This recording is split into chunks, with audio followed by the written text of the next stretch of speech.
everyone, and welcome to Bookworm Wednesday. Today I am going to be doing a joint review of Scarlet and Cress. They are the second and third book in the Lunar Chronicles series.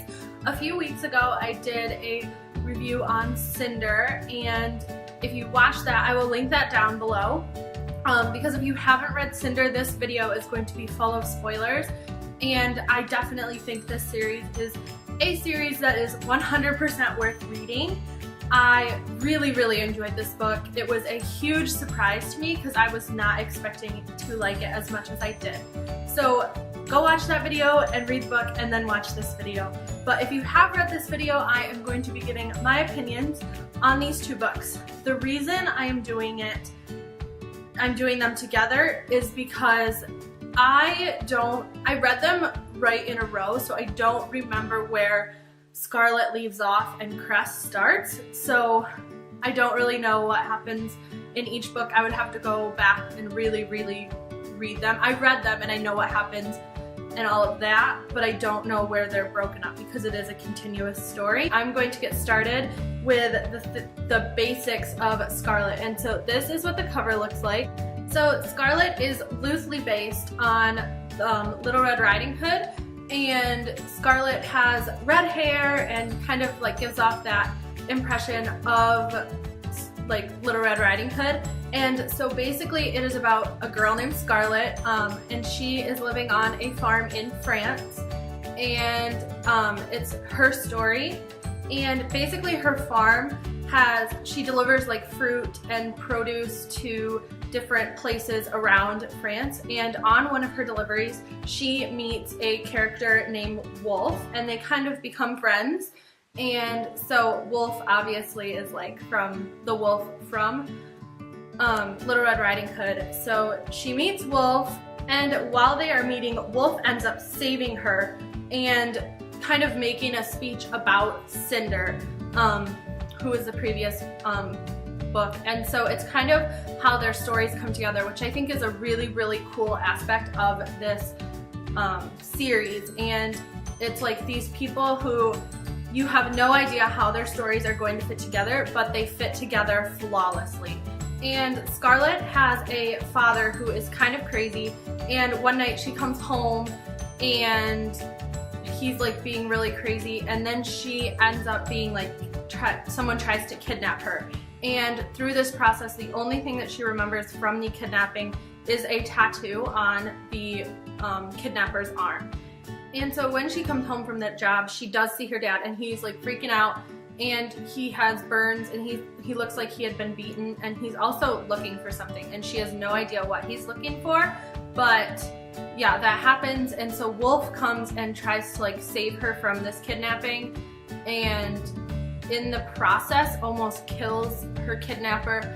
And so she is like freaking out. She like runs away because she's very scared of what Wolf is doing to this person. She doesn't really know what's going on, and so she like runs away, and she's really afraid of him. And that next day Wolf comes back and tries to like explain what went on and what happened to her, because she is so confused and doesn't really know what's going on.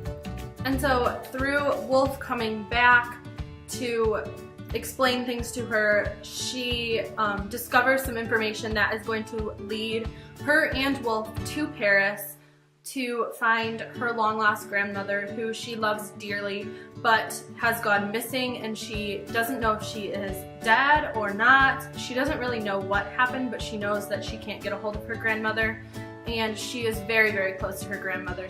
And so there is another aspect of this book, and the other aspect is Cinder's story. While these two girls have not met yet, their stories are still continuing on. So I believe it goes like every other chapter is like Scarlet and then Cinder and then Scarlet, which I think is really neat. But anyway, so with Cinder's part of the story, Cinder is in prison, and she meets a gentleman named Carswell Thorne, and he is a fugitive of 6 years, and so he helps her break out of prison. So now these two have broken out of prison, And so now that Cinder knows that she is a Lunar, she begins to kind of explore her lunar powers and kind of practice.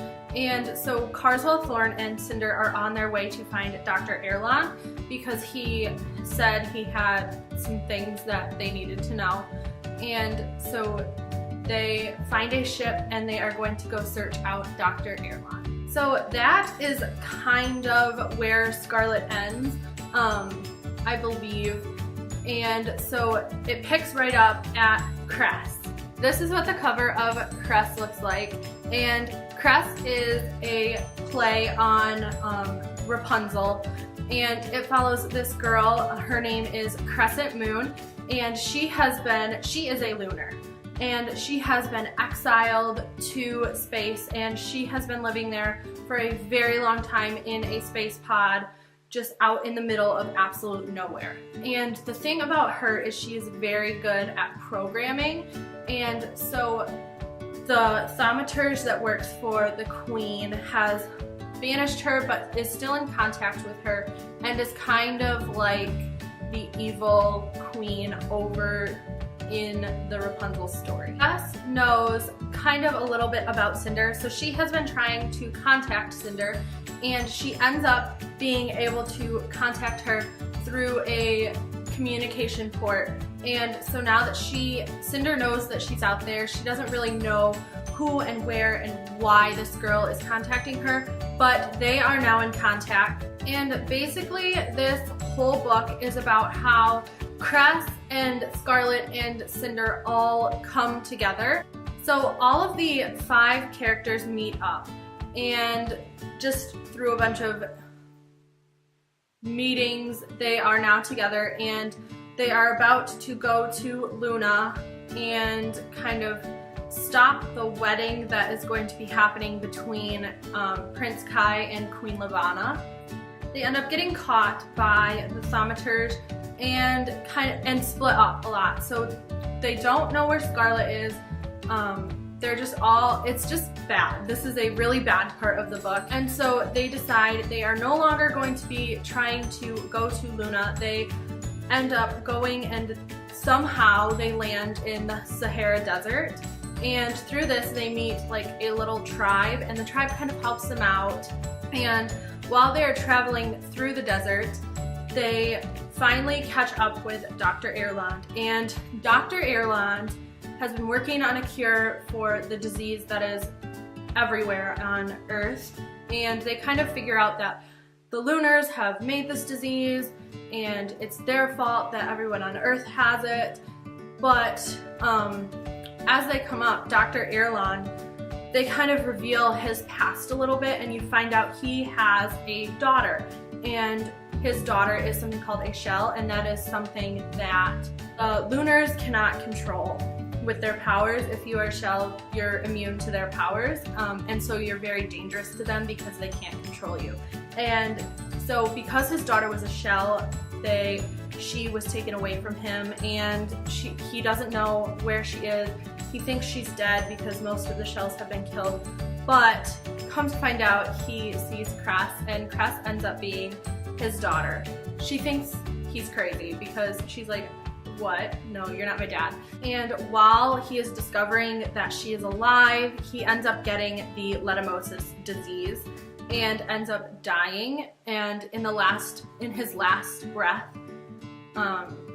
she finds out and accepts that he is her father. So she kind of is dealing with that now, and it's kind of hard on her because she's like, but that was my dad and now he's dead. And so after Dr. Erlon dies, they are very, very determined to rescue Kai from Lavanna, and so they end up kidnapping him, which I think is a really fun part, that a girl like kidnaps the guy. And as they are flying to Luna, Queen Lavanna declares war on Earth. And so there's a huge struggle within Kai to marry her because he wants everyone to stop fighting. He wants the Lunars to stop fighting and killing people on Earth. And so it's like his struggle. And at the very end of this book, they kind of discover the next person who is going to be the main character in the 4th book.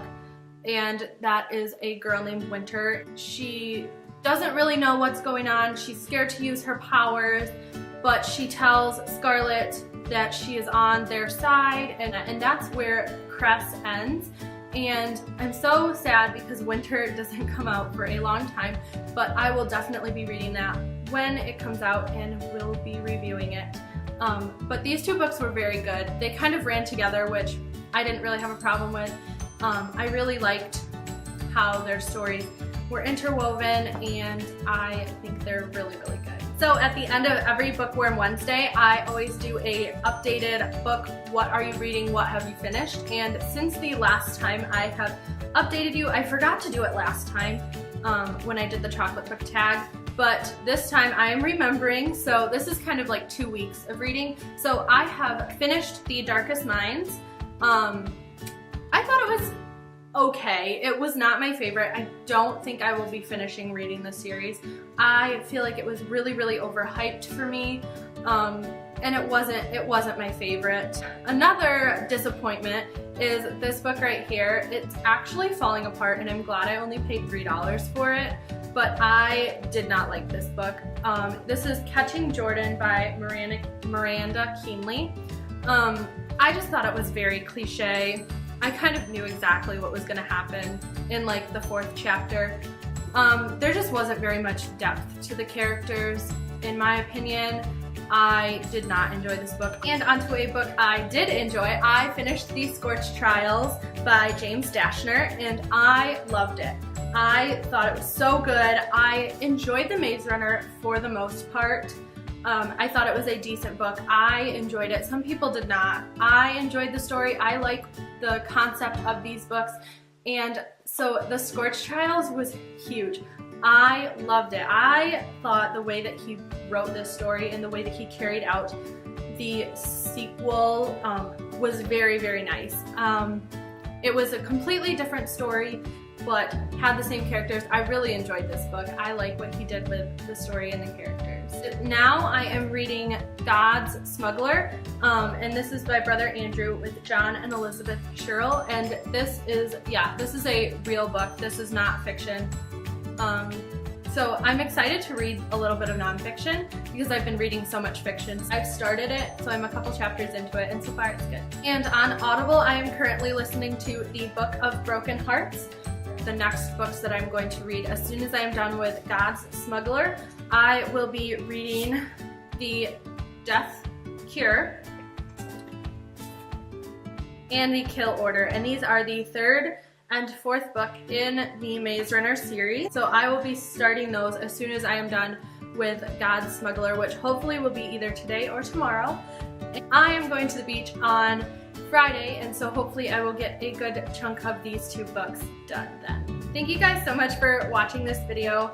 If you like the Lunar Chronicles, be sure to give this video a big thumbs up, and don't forget to subscribe to my channel to never miss any other book reviews and book themed videos. I also make beauty videos on Monday, beauty and fashion on Mondays, and then Fridays, I do random videos, and this week I have a really exciting Random Friday video, so be sure to check back on my channel on Friday for that video.